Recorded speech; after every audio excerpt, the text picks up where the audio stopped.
ये सुनो जरा गौर से, फिर बात करते हैं इस पे। अगर किसी लड़की ने मुसलमान होना है तो वो कोई भी जलसा मरियम बीबी का उठाकर देख ले। जब मरियम बीबी चलती है तो शरई लिबास के अंदर बाहया होकर चलती है, तो उसको देखकर जो है वो इंशाअल्लाह जो है मुसलमान होगी, और उसके तरीकों पर अगर मरियम बीबी के चलेगी तो वो जन्नत में जाएगी इंशाअल्लाह। अगर तुम्हें तुम्हारे कानों पे यकीन नहीं आ रहा तो दोबारा सुनकर देखना कि ये मौलवी साहब क्या फरमा रहे हैं। ये फरमा रहे हैं कि जिसको गैर मुस्लिम को, जो मुसलमान होना चाहता है, वो नून लीग के जलसों में जाए, मरियम साहिबा को देखे जिस तरह का शरई लिबास ये पहनती हैं, वो जब उनको देखेंगी तो मुसलमान हो जाएंगी।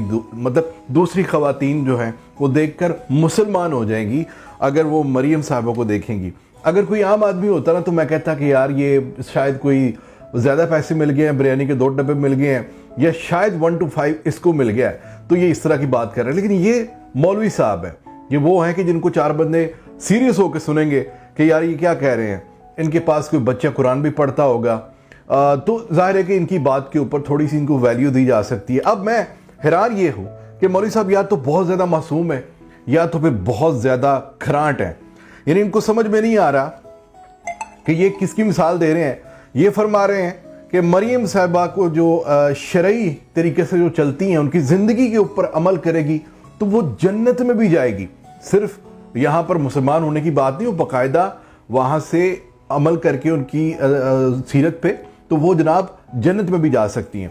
तो इनकी सीरत चेक करते हैं। मैं पहले भी बता चुका हूँ लेकिन आज फिर से थोड़ा सा फ्लैशबैक में लेकर चलता हूँ कि ये मौलवी साहब क्या फरमा रहे हैं। ये फरमा रहे हैं कि एक ऐसी औरत जो अदालत में झूठा 2 नंबर कतरी खत जमा कराए अपने बाप को छुड़ाने के लिए, उसकी जायदादों को जो ब्लैक पैसों से बनी गई हैं उनको हलाल या बचाने के लिए, जो जजों की ऑडियो और वीडियोस का इकरार करे बरमला के मेरे पास ऐसी वीडियोस हैं कि जो मैं चला दूं तो ये हो जाएगा वो हो जाएगा, जो अपनी जायदाद छुपाए ये कहे कि मेरे पास कोई पैसे नहीं है, मैं तो अपने वालिद के मकान पे रहती हूँ, ना मेरी कोई प्रॉपर्टी पाकिस्तान में है ना लंदन में है।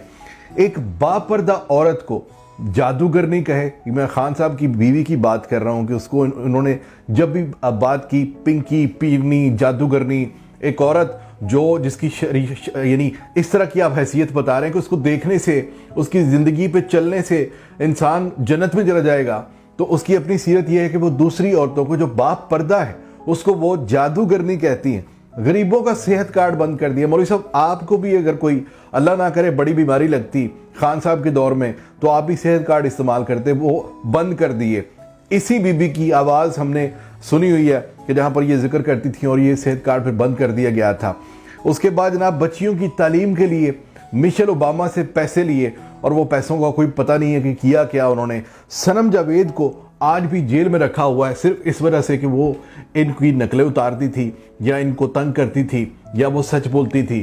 तो एक विक्टिमाइजेशन शुरू की हुई है। जेलों से जो ख़त आ रहे हैं खदीजा शाह और सनम जावेद को जो बातें आ रही हैं सामने, और ढकी छुपी नहीं है, ज़माना देख रहा है। और ऐसी औरत को आप ये बता रहे हैं कि वो जो उसको देखेगा, जो उस तरह के अमाल करेगा जिस तरह वो करती हैं, तो वो जन्नत में जाएगा। मौलवी साहब मुझे समझ नहीं आती कि जन्नत को आप अपने बाप का माल क्यों समझ बैठे हैं। आपने जिक्र किया इसी वीडियो में, आगे चलकर अगर पूरी वीडियो आप देखना चाहें इनकी तो आप देख लीजिएगा। डॉक्टर बिलाल शफीक के चैनल पर उन्होंने बनाई इसकी वीडियो। इन्होंने फरमाया कि मैं वैसे मौलाना फजल रहमान का शिदाई हूँ, मैं उनका मुरीद हूँ, लेकिन चूंकि उन्होंने इसको अपनी बेटी बनाया हुआ है तो इसलिए मैं अब ये हमारे रिश्ते में बहन लगती हैं। वो बहन होंगी, बिल्कुल होनी चाहिए। हर औरत जो है वो माँ बहन ही होती है, नो डाउट। लेकिन यहाँ पर हम बात कर रहे हैं इस्लाम की, यहाँ पर हम दीन बेच रहे हैं ना फिर से मौलवी साहब। यानी जब बात नहीं बन रही है 1 to 5 से, जब बात नहीं बन रही बिरयानी से, जब कोई बयानिया नहीं बन रहा, जब पहले कहते थे वोट को इज्जत दो और आप दोबारा बूट को इज्जत दे रहे हैं, तो बयानिया नहीं बन रहा, तो फिर अब ये जन्नत वाला टिकट भी बेचा, फिर ये अब आपके थ्रू ये डायरेक्ट जन्नत में एंट्री करवा रहे हैं। आप कह रहे हैं कि गैर मुस्लिम भी अगर इनको देखे तो मुसलमान हो जाए और जन्नत में चला जाए। और खुदा का नाम है मौलवी साहब, अपनी कब्र की फिक्र करें, अपनी कब्र की फिक्र करें।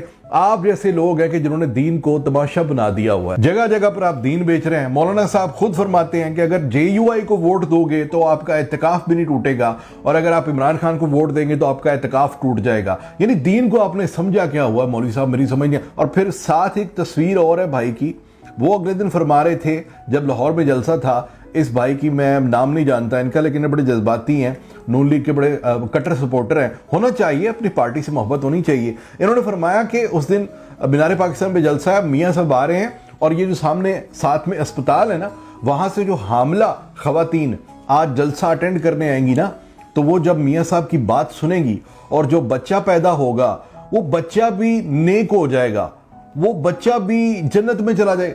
यार मेरी समझ में नहीं आ रही बात कि आप लोग जन्नत को क्या फुफ्फी का घर समझा हुआ है या नानी का।